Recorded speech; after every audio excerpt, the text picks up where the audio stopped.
Hello from Kingfisher, Oklahoma. Today we're looking at 2 Chronicles 21 and 22. Jehoshaphat the king dies. He was a good king. His son Jehoram reigns in his place. Jehoram then promptly kills all his brothers and also some of the princes of the house of Israel. He's evil. He does bad things like the kings of Israel. In fact, he kind of has influence there. He's married to Ahab's daughter, which isn't a great start. Ahab's one of the most evil kings to live in those lines there. But God refrains from destroying him on the spot because he has a covenant with David. Now, isn't that interesting? We see both from Ahab and we see from David that influence comes down through the generations. Now, David's influence is positive. God made a covenant with him, and so his decisions, in effect, are coming into play here generations after he's passed. So David's life has an effect longer than just his life. It's also true the other way. The kingdom of Israel has had a hard time digging itself out of the hole it got itself in with Jeroboam. He set up the two idols, and generation after generation are evil over there because they're worshiping God. It's really hard to get out of that hole. You'll see like one good king, but then other ones will come behind him that are just still evil. So they can't dig out of that hole, but just like David, built up this great dynasty, it's hard to tear it all the way down. But eventually it's going to happen. Anyway, so in your life, think about your influence on the generations to come. What is it that you're doing to build your family up to be a great place? And that's something to think about. I think about my grandfather and grandmother and what a legacy that they have in the 4 generations that have come after them, and how that will continue. And that's just that I know personally. And what about their parents and the parents before them? And the Bible does talk about to the 1000th generation that there are blessings, and that's why, because people see the right thing and they want to replicate it. Well, anyway, our boy here, Jehoram, has forsaken God, and he creates more high places to do false idol worship and worse. So Elijah, the Tishbite, the prophet, writes him a letter. And in there, it's a prophecy. And the prophecy comes true. He says, this is not going to go well for you. And we're going to see all sorts of people rise up against you. And you're going to get disease of the bowels till they come out of your body. And you'll die. Oof, what a prophecy. Well, we've seen prophecies that were bad before not come true because of humility, but in Jehoram's case, he shows no humility. And so he gets exactly what's prophesied about him. He gets all these enemies rise up against him, whom he has to fight, and he gets disease of the bowels. And they come out. And he dies. So, ew, nasty. So his son Ahaziah takes the throne. And he reigns only a year because guess what? Also evil. Okay, eventually, as God is judging the house of Israel through Jehu, we read those stories back in the book of Kings, that he comes over and also judges Ahaziah, and he kills him. Well, because that's like the grandson of Ahab, so still kind of that line. And while Ahaziah is killed, his mother goes, oh, well. And she starts killing all these people. And she thinks she has all the brothers and all the line, but Joash is hidden for 6 years. So she doesn't quite get everybody. And meanwhile, we find Athaliah rules in that time period. So we're going to find out what happens with them, but let's jump back and see how this goes in chapter 21. Now Jehoshaphat slept with his fathers and was buried with his fathers in the city of David. And Jehoram his son reigned in his stead. And he had brethren, the sons of Jehoshaphat, Azariah, Jehiel, and Zechariah, and Azariah, and Michael, and Shephatiah. These were all the sons of Jehoshaphat, king of Israel. Sounds like a nice family. And their father gave them gifts of silver and gold and precious things and fenced cities in Judah. But the kingdom he gave to Jehoram because he's the firstborn. Now when Jehoram was risen up to the kingdom of his father, he strengthened himself and slew all his brothers with the sword. Okay, so much for a good family. And diverse also the princes of Israel. So he killed a lot of people to solidify his power.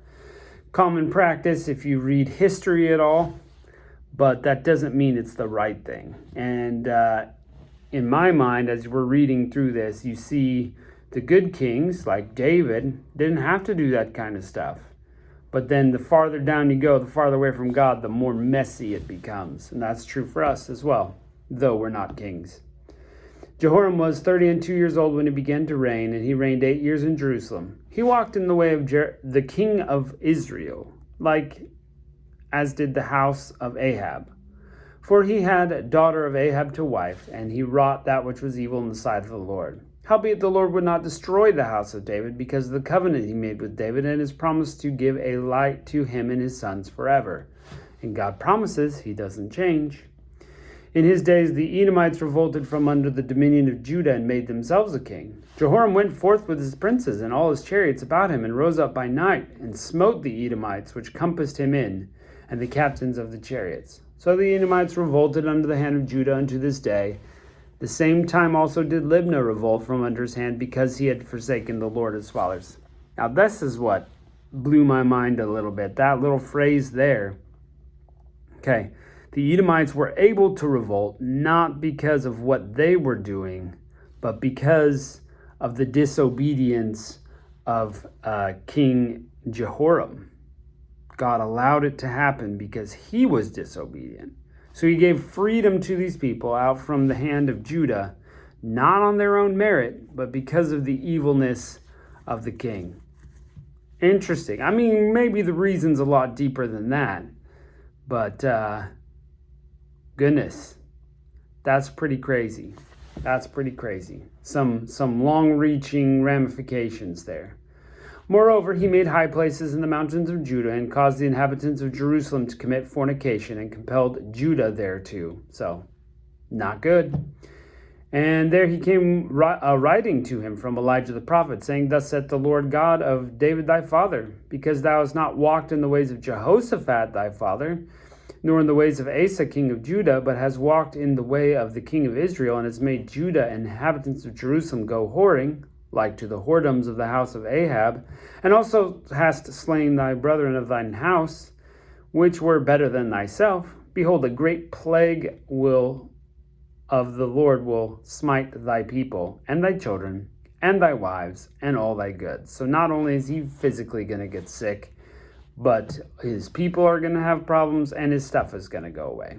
Thou shalt have a great sickness by disease of thy bowels, until thy bowels fall out by reason of the sickness, day by day. Eesh, that's uncomfortable. Moreover, the Lord stirred up against Jehoram the spirit of the Philistines and the Arabians that were near the Ethiopians. And they came up to Judah and brake into it, and carried away all the substance that was found in the king's house, and his sons also, and his wives. And there was never a son left to him, save Jehoahaz, the youngest of his sons. And after all this, the Lord smote him in the bowels with an incurable disease. And it came to pass in the process of time, and in the end of 2 years, his bowels fell out by reason of the sickness, and he died of sore diseases. And his people made no burning for him, like the burning of his fathers. 32 years he was when he began to reign, and he reigned in Jerusalem 8 years, and departed without being desired. So first of all, short-term prophecy fulfilled. God said, hey, this is going to happen. And in a couple of years, it happens. He loses his wife, his sons, and all his wealth. They get carted off. Meanwhile, he gets disease of the bowels, and they come out of his body, and he dies with sores, and nobody cares. Oof, yikes. Howbeit they buried him in the city of David, but not in the sepulchre of the kings.